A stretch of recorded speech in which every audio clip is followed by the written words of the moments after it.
From fighting a robotic rhinoceros to crashing real wooden ships into each other, and even filling up the Colosseum with water, Gladiator 2 has some of the most epic and faithful recreations of ancient Rome's extreme violence in Hollywood history. And actors like Paul Mescal and Pedro Pascal had to go through grueling training to achieve the body of a Roman gladiator. Gladiator 2, we're making history!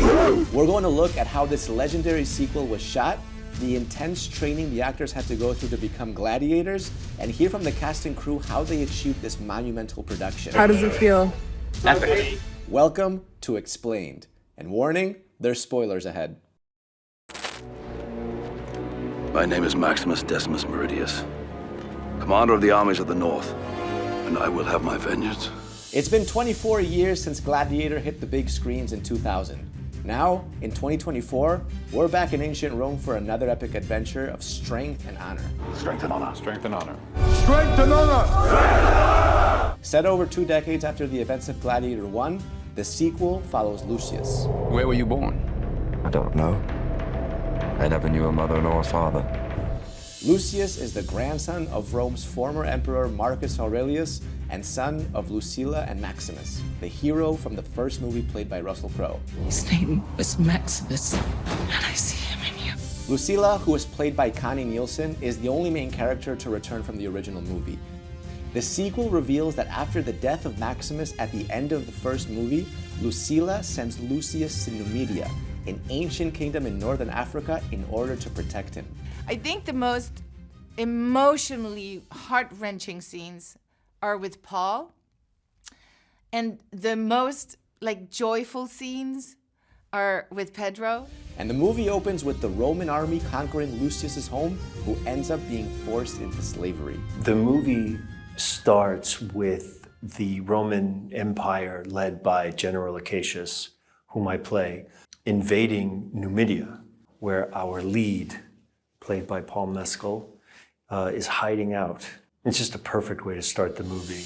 Inspired by the story of Maximus, Lucius decides to fight as a gladiator under the tutorship of Macrinus, a former slave played by Denzel Washington. You will be my instrument. Who are you? I think he was interested in power and controlling, and I love that. Macrinus plots to overthrow the young emperors Geta and Caracalla, who are played by Joseph Quinn and Fred Heschinger. There are victories yet still to come. Rome has so many subjects, she must feed them. They can eat war! The scale is huge. The kind of buzz of the film is huge. But if you boil it down, the story is simple and the characters are complicated. And I think it gives an audience a real opportunity to invest. Now, getting into the actual training. To bring the gladiator to life, the cast went through 6 months of extreme training. Some of the actors were even sent to train at a modern gladiator school in Italy. This special camp is designed to teach the authentic combat techniques, how to wield Roman weaponry, and how to move like an ancient gladiator in battle. Remember why you're here! Gladiator 2, we're making history! That's pretty crazy. This wasn't just fight choreography. The actors were trained in specific hand-to-hand combat techniques inspired by actual historical Roman sources. This included learning how to use the gladius, which is the short sword used by Roman soldiers.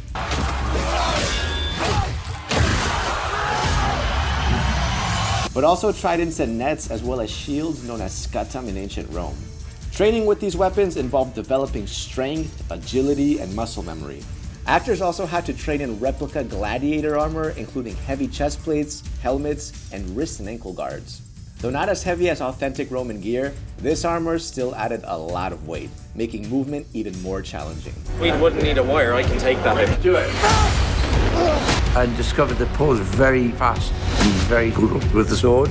Unlike traditional stunt fighting, gladiator-style battles require actors to perform choreographed sequences that look unscripted and violent. They were taught to sell the hits while still being safe, using moves inspired by actual gladiatorial tactics, like dodging, shield bashing, and thrusting. Actors spent hours sparring with each other to learn timing and precision, and they were paired with trainers who helped simulate a real combat environment. Trainers encouraged the actors to maintain eye contact, stay grounded, and react quickly to movements as if they were in a real life or death situation. Yeah, there's the kind of name of the game is that everything's a close shave because you want the blows to look like they're actually happening, and sometimes they do by accident, but thankfully nothing major to report other than little like cuts and bruises. And like the actors in the original Gladiator, those training for Gladiator 2 had to deal with injuries on set. In the original film production, Russell Crowe lost all feeling in his right forefinger for 2 years after a sword fight, made an Achilles tendon injury a lot worse, broke a foot bone, cracked a hip bone, and popped a few bicep tendons out of their sockets.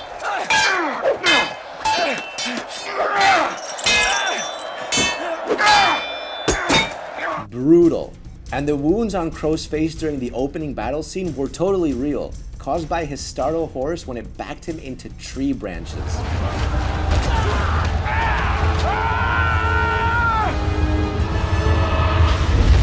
For the sequel, in June 2023, several crew members were injured during a planned stunt sequence. 6 people were treated for burn injuries, but luckily, these were not life-threatening. The accident occurred when a large ball of fire caught several people on set. A Paramount Pictures spokesperson said that the safety and medical services team were able to act quickly.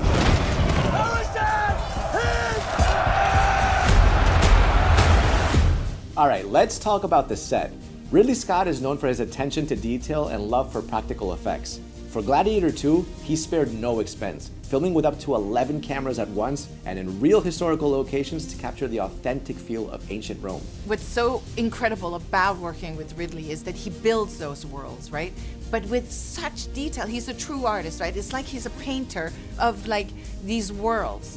You as an actor, you have to believe that you're in there, right? I mean, I did, because everything was, for the most part, built to scale. Like, the Colosseum was the Colosseum. The journey into Rome was, everything just felt huge. Wherever your eye looked, it just felt like it was totally and utterly like within the period. There's hundreds and hundreds of people, like, because Ridley's shooting on 12 cameras for a scene like that. So it's the wide shots that you see is what it's like the whole time. Filming The Gladiator 2 took an insane 8 months, from May 2023 until January 2024. But this was actually all because of delays caused by strikes in the industry. We shot this in 51 days, which won't mean anything to you, but normally this would be 120. I use 11 cameras, so that's 11 times faster. The movie set was shot in various locations in the UK, Morocco, and Malta.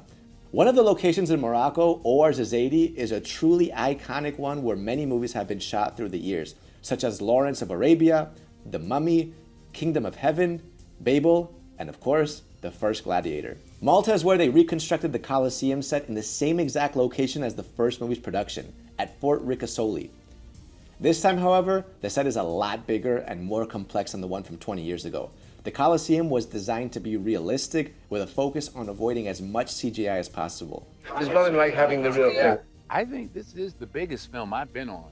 It's big, it's huge. It was all a spectacle, just the size of the damn Colosseum. I was like, they built the Colosseum. It's on a grand scale.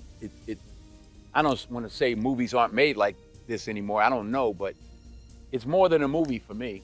One of the most visually striking scenes in Gladiator 2 shows a naval battle being fought inside the Colosseum, meaning that the Colosseum was filled up with water. While this might sound like something that was made up for the movie, you might be surprised to know that this was actually done during ancient Rome.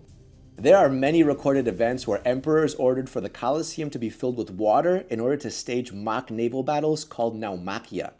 It was even one of the opening ceremonies of the Grand Arena in 80 AD. Aerial shots of the naval battle were filmed on dry ground, with water added later using visual effects. But close-up scenes were filmed in a huge water tank placed on set. How did you pull off the naval battle? You know, when you fill up the Colosseum with water. Arthur Max, we must talk about as my production designer, built 3 full-size warships, and those warships will be sampled 150 times and put in different stages of perspective, so you never really recognize which ones are which. And you can then have the whole fleet coming in.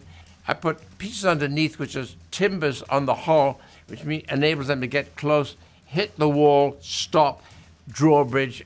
We invented all that. Like they did. It looks real. Yeah, it looks amazing. It was super immersive. I thought that the world... Well, that's all made up. The boats were built to scale, so the boats are real. We choreograph the movement of the boats. They're throwing water up on the boats and all of that, and then they CG the water in later. But as much as possible, Ridley builds everything so that it's practical. Full 360 living, breathing world that they built. It was so full on. You know, you would walk into the Coliseum and you'd be surrounded by hundreds of people screaming full volume, animals running around. It really felt like the real thing. Another impressive sequence involved a fight with a rhinoceros, and it was huge. This was created with a 3D printed animatronic that was then radio controlled. Filming this scene took over 2 days and even affected Paul Mescal's physicality due to the temperature. And by the way, fun fact, the rhinoceros fight was originally conceived for the first film. You know, I did a lot of research on the first one, and I was lucky enough that I kept a lot of the research material, old storyboards, which were of the rhino fight. And that day I was going up to see Ridley at Scott Free in London, and I thought I'll just take them up as just to remind him what we didn't shoot on the first one. And at the end of the meeting I said, oh, I've got something to show you, and I showed him these pictures of the rhino. He says, I want to do that this time now.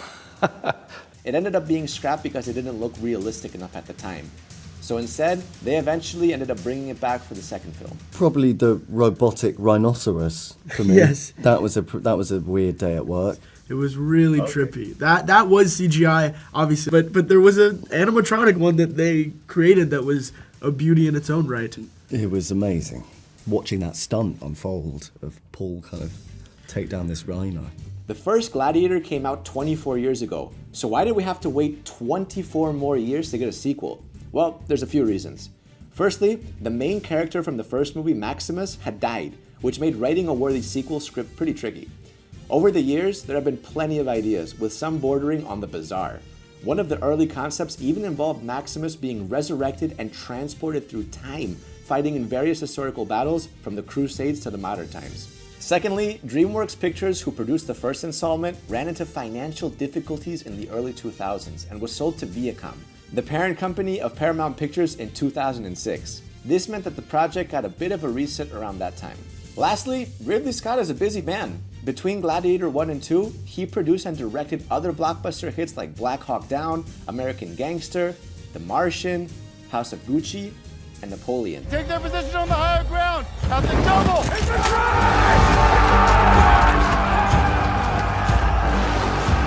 Not satisfied with any of the Gladiator 2 scripts until 2010 meant that the green light from Paramount didn't come until 2018. And when the production finally started on the sequel, Ridley Scott was 85 years old. Ridley is just indefatigable. Like, he can keep on going, and he is like working from early morning until late night and getting like all those scenes shot. And I think a lot of us actors realized there's not gonna be a lot of takes. You better be like on your A game. So while we're here, why not talk about Gladiator 3? Although we waited over 2 decades for Gladiator 2, it sounds like we won't be waiting anywhere near as long for Gladiator 3. In September 2024, Ridley Scott revealed that he was already developing a script for a third movie, but that its realization depends on the reception of the second installment. The plot is rumored to follow the continuing adventures of Lucius, exploring the character's realization that he needs to continue a reputation that he doesn't want. To give us an idea of what this means, Ridley Scott says that the ending of Gladiator 2 can be compared to the ending of The Godfather Part 2. My future. Mikey, he has high hopes for you.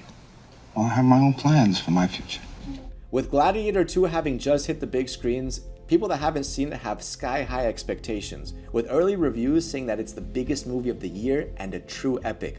We saw it and honestly thought it was incredible. Some are even comparing Gladiator 2 and Wicked being released so close together to a Barbenheimer 2.0 joint box office hit. It's a bit early, but maybe we could call it Glicket. Doesn't quite have the same ring though. Are there any amazing fun facts you know about the new Gladiator movie? Tell us about them in the comments.